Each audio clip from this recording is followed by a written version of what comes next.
Okay, so I'm Luke Jennings, and I'm a security consultant from the UK, and this talk's basically about abusing Windows access tokens.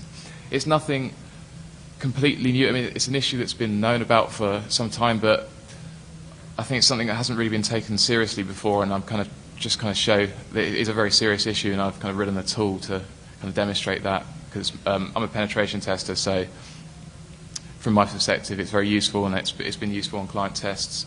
So the issue is that really vendors have been improving the security of their software for many years now, and post-exploitation has become a lot more important because of that. Microsoft are probably one of the best examples of that, because they've gone from a position where they were notoriously poor in their security prospect, but since the Trustworthy Computing Initiative they've got much better, and now it's a case of where the number of systems you're going to be able to compromise on a test is going to be much fewer, so you really need to make the most of what you have if you're trying to prove something. So post-exploitation has been addressed to some extent with other things. Now, Metasploit is a great example of that, with particularly for Windows with the Meterpreter payload.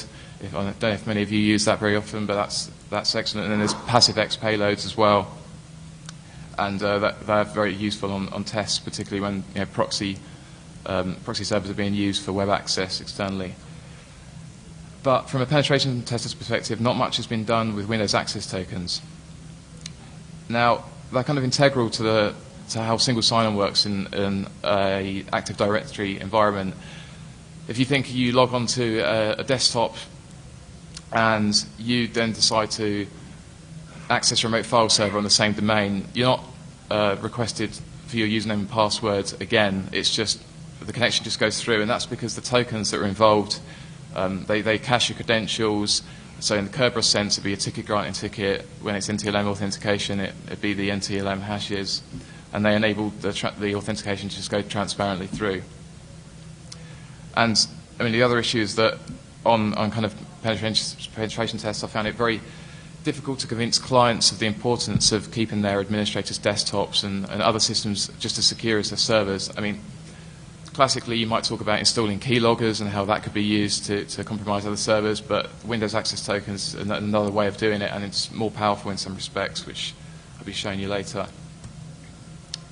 So just to give a quick overview of them, they're not particularly well understood, I've found. I mean, their counterpart on Unix systems is obviously user IDs, and it's kind of integral to how you learn Unix. Whenever you run an ls command, you'll see the user IDs that files are owned by, you'll see the current permissions that are set, but Windows, it's kind of hidden from you unless you kind of go looking into it. You don't see it normally, and they're inherently more complex as well, so it just leads to people not having kind of some misconceptions about them sometimes. But processes essentially have a primary token associated with them, and that determines their privileges. So whenever a process tries to perform some sort of task, the operating system consults the token to see if that's allowed. But Windows being a multi-threaded operating system, it also allows other tokens to be used, and threads can then temporarily impersonate those tokens. And a good example of that is in a client-server application, perhaps an FTP server. If a client connects through Windows authentication, the FTP server process will be running as a service account, but then the Windows authentication that occurs creates a new token, and then the thread that's serving their request can temporarily impersonate that, and then everything that it does from then on will be under the context of their privileges. And tokens essentially have 4 different security levels. We're only really going to be concerned here with impersonation and delegation, because they're the interesting ones. And basically, a delegation level token is one that stores credentials, so it can be used to access external systems. An impersonation token is only valid on the local system. It doesn't have the necessary credentials to access a remote system. And basically, normally an interactive login, so if you log in at the console of your desktop or via terminal services or something, that will result in delegation tokens being created, and then that's why when you access a remote file server, for example, you don't need to enter your username and password again. But non-interactive logons, going back to the client-server example, they normally only result in impersonation level tokens. But under some circumstances, that's not the case, and you'll get delegation tokens if you've trusted a computer for delegation. Say, EFS is an excellent example, because if you want a remote EFS server, the server needs the a password to actually decrypt the file. So in order to do that, it needs the delegation tokens to be present. So how do you go about abusing them? Well, basically, if you compromise a system, there are going to be some tokens present. Depending on who's logged onto the system, what's going on dictates what ones are going to be there and what the privileges are, what you might be able to do with them.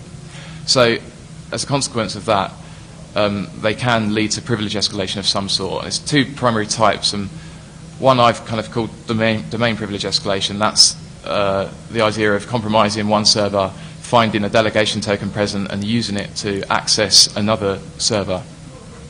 A good example of that is if you're trying to get into a database server and that's very well protected, but then you find the administrator's desktop is insecure, and then you take his token and you can then use it to access the database server. That would be a good example of that. Local privilege escalation is less common, but under some circumstances it can be performed. So if you're not running the system, a good example of this is with SQL Server, and this is something I know Dave Litchfield put a paper on, I think databasesecurity.com some time ago, a brief paper just dictating this, the theory of this, and the idea is if SQL Server has been configured to run as a low privilege service account and you compromise it, then if an administrator actually connects to that server via Windows authentication using, I don't know, Enterprise Manager or Query Analyzer or something, that will create a new token that will be within the SQL Server process space. So then you can actually use that token and impersonate it and start executing commands as an administrator and escalate your privileges locally. So if we have a tool to kind of demonstrate these issues, from a penetration tester's perspective, the first thing we want it to do is to be able to enumerate tokens that are present, show us what's there. And after that, you'd want to perform common post-exploitation tasks. Now, a common example, you might want to execute processes, create a new command.exe, run as a different user, for example, with a token that you found. You might want to force remote connections, the idea being that if you can force a kind of NTLM authentication, you can set up a sniffer and use the challenge response hashes that you've captured to try and crack them, and then you might have the underlying passwords as a result. You might want to perform some sort of user management, trying to add users to other hosts or to groups. So I've basically written a tool which I call Incognito. I just call it that because it allows you to assume someone else's identity rather than go for something generic like, I don't know, token dump. But the functionality that's present at the moment, and it is an ongoing project for me, it's something that I will add to, but currently it has the ability to list tokens that are present on the system, and you can do that by username or you can do it by group, for example. If you'd like to, if you're looking for a token that belongs to a particular group and there's maybe 100 users that's a member of that group, rather than look out for 100 different users, you can just look for that group. It can force remote connections, so you can try and snuff the challenge response hashes. You can create new processes with a token of your choice. You can perform common user management tasks. And additionally, you can use it remotely. If any of you have used PWD, I'm sure you have, if you used the remote option for it. It's a similar concept. It communicates via named pipes and installs a service, which it then cleans up after it's executed. So how does it go about enumerating tokens? Well, basically you can use the underlying, the low-level API calls that Windows presents, and it uses NT query system information. Now that's something I know many other security tools have used before. This uses it to actually enumerate all the handles on the system, and then it combines that with another low-level API called NT query object, and by doing that it can actually determine which handles point to tokens and which are just point to something else. So it filters out process handles and file handles, socket handles, etc., and just leaves you with a short list of the token handles.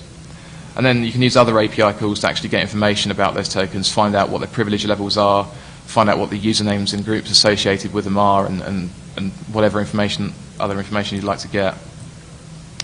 So it's just I'll be showing you a demo later, but this is just a screenshot here.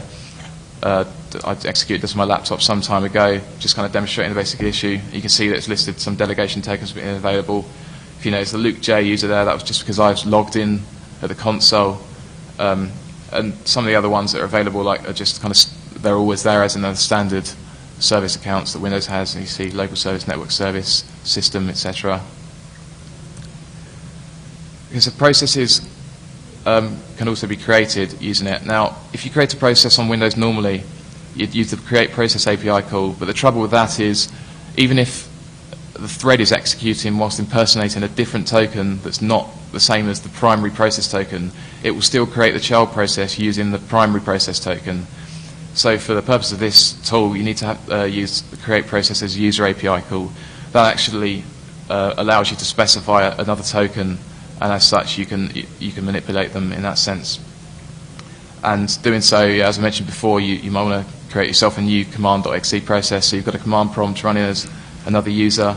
But it's not limited to that. That's just an example. Maybe you want to create an Active Directory process to manage users and run that as a different token you found on the system.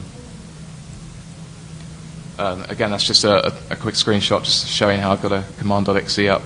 I'll show you all this properly later, though. You can also, as I said before, if you use the WNet add connection API call, you can actually force connections. Now, if you do that to a server that's not in the same domain, if you make it connect to your own server that's not part of a domain, then it won't use Kerberos authentication. It will downgrade to using NTLM authentication, and consequently, if you run, say, the Metasploit SMB sniffer module or something, or use cane enable, you get access to the hashes. And ideally, for instance, you might get it to downgrade it to use Landman and then use a static challenge, and you could use rainbow tables to crack it much quicker. Finally, the user management. It's just the idea of adding users to the host. There's all the kind of net commands available, obviously, as API calls as well, and so using them, it's possible to try and add users or modify group memberships on remote hosts, not just the one you've actually compromised, but if you just take the token on the system you've compromised and then use it to try and add a user to another host, such as the domain controller or a database server or whatever your final target is. So I'll just get on to showing you a demo of it now.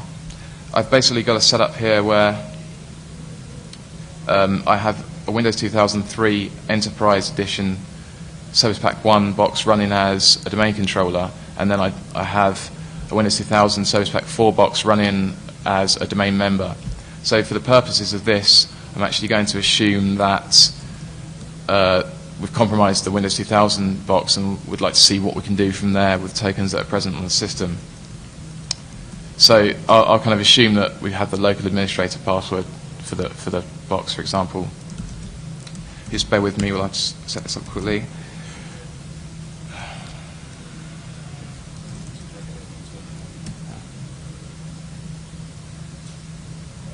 Okay, it's working.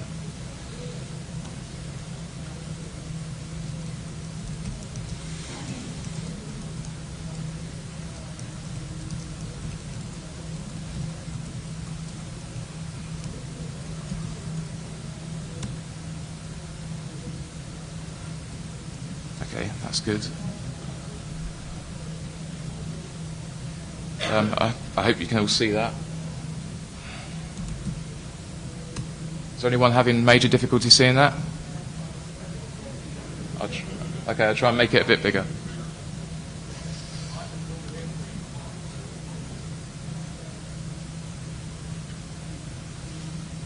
Is that better? Okay. Sorry? If you like.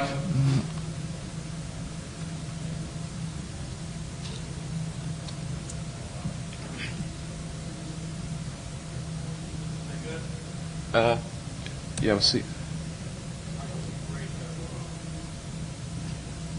Okay, so I've run this on the Windows 2000 box, and you can see at the moment the only delegation token that's available besides system is low-priv SQL. That's actually part of a SQL Server account, which I'll be coming to later. But I haven't logged in as a user yet, so I'm going to log in to the server now as the domain administrator.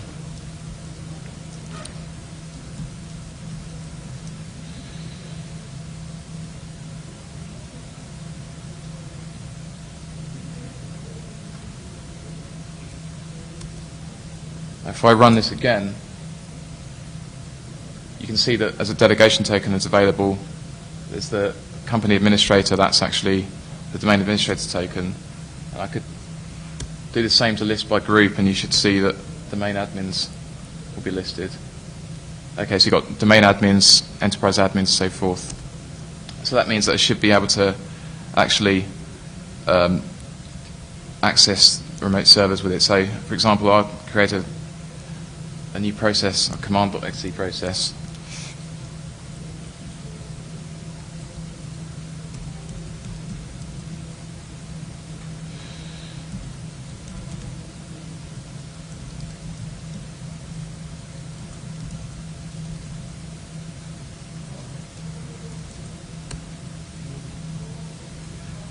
Right, so that should be running as the domain administrator now. So just to prove it, I'll connect to the actual domain controller itself.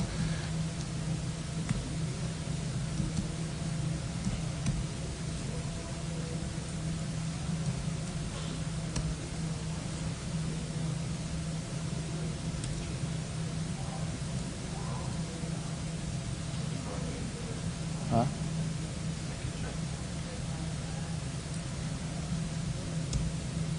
There we go. It's okay, so you can see I've got kind of access to the main controller as a result of that. But additionally, if I exit that, I should be able to actually perform some user management tasks like add a new domain administrator automatically.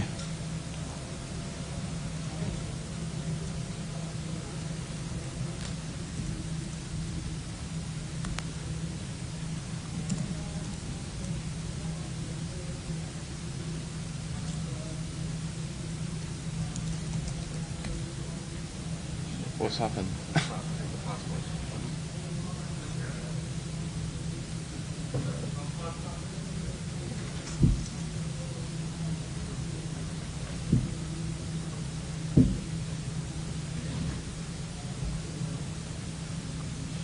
Sorry about this, we seem to be having quite a bit of bad luck today.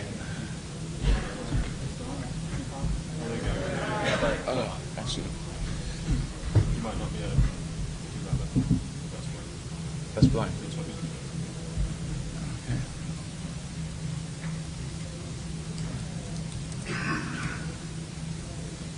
Okay, so there we can see we've added a new user to the domain controller. And now if I just add it to the domain admins group,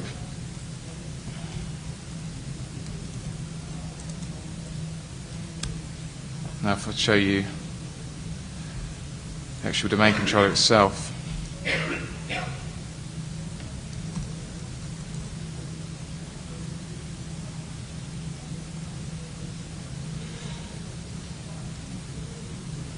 it's gone again.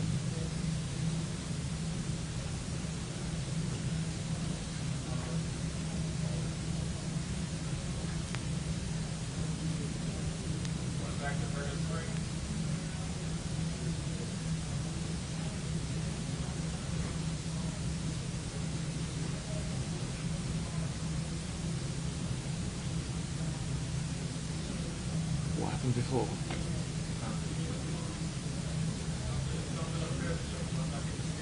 You're not getting a signal?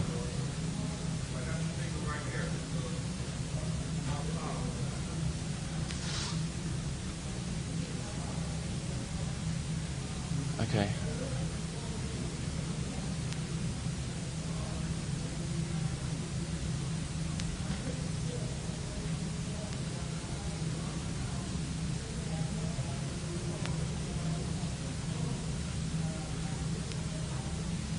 I think we're going to have to give up on this demo.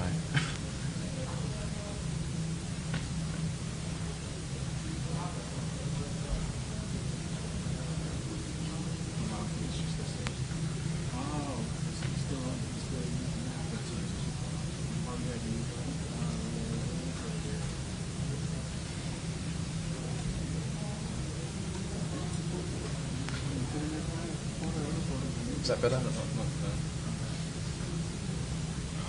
Okay, sorry about all this.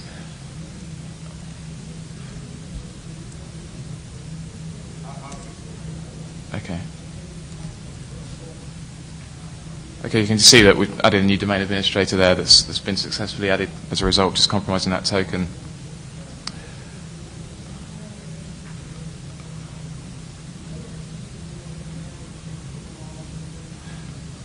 I think given the amount of time that's gone, I'm going to skip the next part of the demo and just move on with the talk to get to the more important things.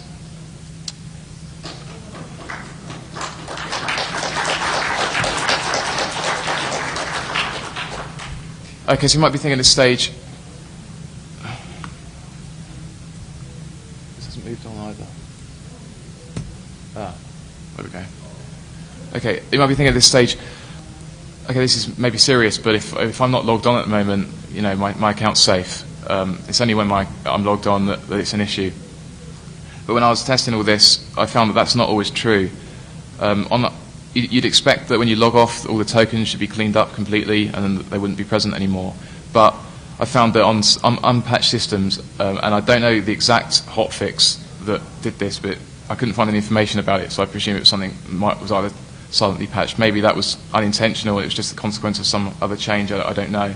But tokens, once you've logged off, they're still reported, but as impersonation tokens, they're not reported as being delegation tokens. But if you actually try to use them, it appears that they can still be used to access remote systems. So, yeah, if you use that, then you can basically take a system that someone's logged into some time ago, logged off, and if the server hasn't been rebooted yet, the token is still there, and you can still actually use it. Now, I've given the example on the slide there of if you logged into some kind of insecure box a month ago. That's maybe not strictly true, because if it's in a Kerberos environment, the ticket granting ticket will eventually time out. But you still might be able to force a connection to a remote server and snarf NTLM hashes. But you might not be able to use the other features of the token if it's been in excess of the timeout. So I'm going to skip the demo of that again to move on, but just hopefully trust me that that's true. The other issue is that whilst developing this, I thought, being a fan of the Metasploit project and having used it a lot myself before, and it's been very useful in penetration tests, I thought the interpreter itself is very useful, and people have already put functionality into it, such as the kind of functionality of PW dump has been embedded as another module for hash dump, so you can use that from within an interpreter session. However, if you could put incognito's functionality within the interpreter session, then you'd be in a very powerful situation, because the interpreter just runs as a thread.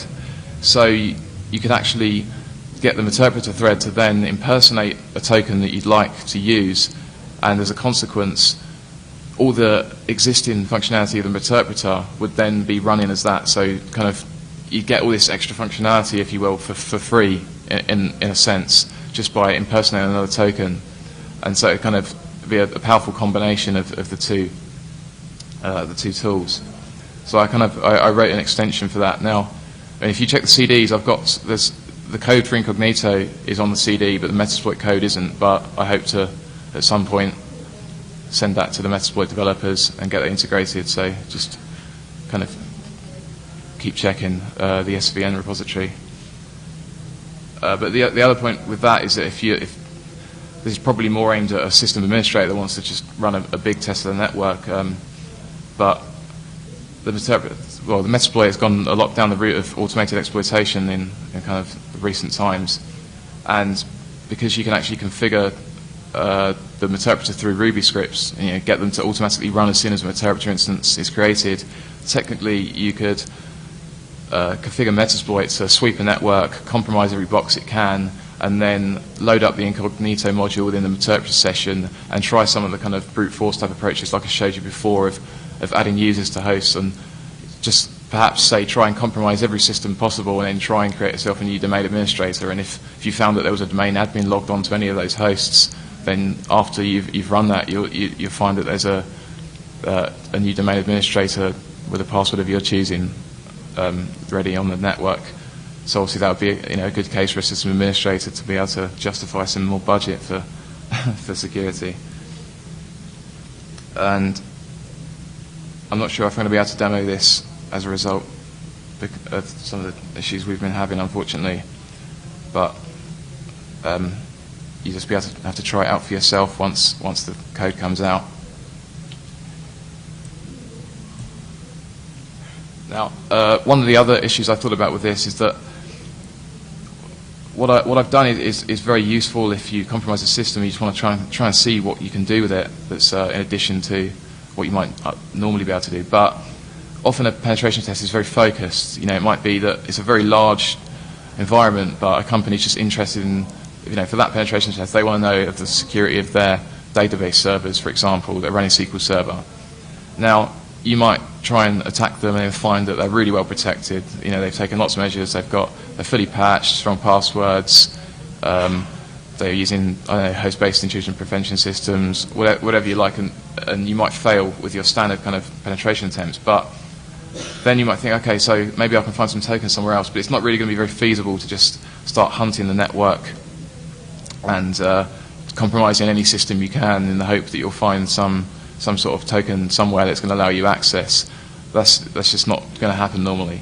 So what would be really great is if you can actually kind of sweep the network, trying to look for systems that might have those tokens first, and give yourself a little short list of extra systems to compromise. And then if you're successful, you'll have found a token on another system and then be able to get access to them that way. So it'd be a precision strike, if you will. And going back to the example of a database server with looking for a database administrator's desktop, you'd want to be sweeping the network, trying to find out what desktop he's logged into, and then you'd want to try and access that. So I kind of looked into that and found that there's like a fairly simple way to go about that. It's not perfect, but it's a lot better than just the brute force approach. And I kind of wrote another sort of supplementary tool to go along with the incognito. And it actually makes use of an API call called network station user enum. And it's designed to enumerate all the currently logged on users. But as I mentioned, it's not perfect. The problem is it will still list users that have logged off until the reboot happens. Then they'll be there. So if it's a system that's not rebooted very often, you might have a lot of users reported, of which many of the tokens might not be available. The plus side is that what I spoke about before on unpatched systems, with the tokens still hanging around, you're actually going to be able to find those systems. So it depends how you look at it. There may be some false positives, but there's uses with that as well. Now, in order to use that API call, you only need a standard domain user account. So on a pen test, it's kind of reasonable to assume that if you're doing an internal pen test, you're going to maybe compromise at least one user account through a weak password or whatever. Or even it might be feasible to kind of suggest that you're given a domain user account to start the test with, because if you're testing from the perspective of an internal employee, they're probably going to have an account already. So it's quite likely that you're going to be able to use this functionality.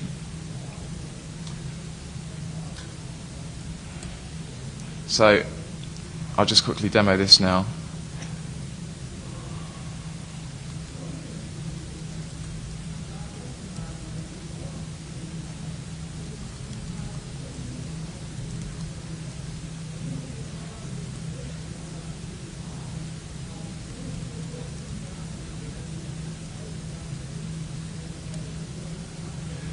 Okay, so what I've used there, the account is called user. That's just a domain user account, standard low privilege domain user account here. And I've rebooted the Windows 2000 server since the last demo, so there's no one logged onto it, and the only thing that's come up is the SQL Server account that's running there. But if I log on now, there's domain admin, for example, you find that now you can actually see that the domain admin was logged on there. Now I've only looked at one host here, but you can just give it a file with a list of IPs or system names and let it sweep a network, and then just grep through looking for any accounts you're interested in. And in that sense, you might find some other systems, and you've got a short list of something to attack. And consequently, you might be quite efficiently be able to locate that system and penetrate it if it's of a weaker level of security, and then use the token to access whatever sensitive system you're really interested in.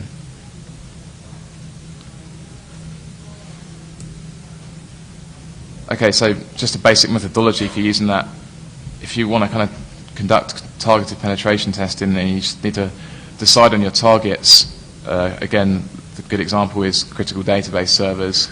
Conduct your conventional penetration testing, but if that fails, then you want to make sure you've done your enumeration well and ideally located what users can access it. So perhaps you've got null sessions and enumerated the fact that 3 different user accounts that you found out from the wiki are actually the database administrators for that, and then you think, okay, they're the accounts I'm looking for, and then you just use find token as I just showed you. And I'm very sorry, I just realised that I didn't show the slides. Never mind. Yes, so you use those tokens, try and penetrate them, and if you can, then you've just got yourself access to those database servers.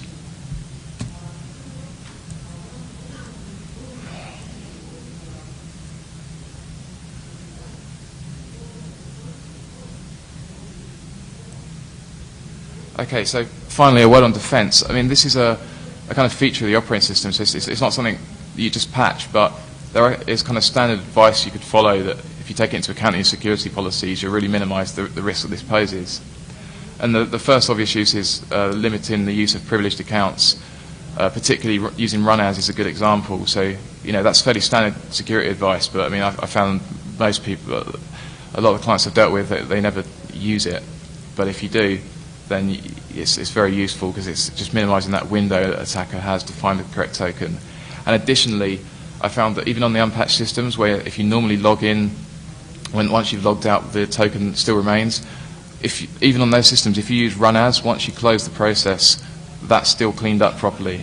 So that's an additional bonus for any unpatched systems out there.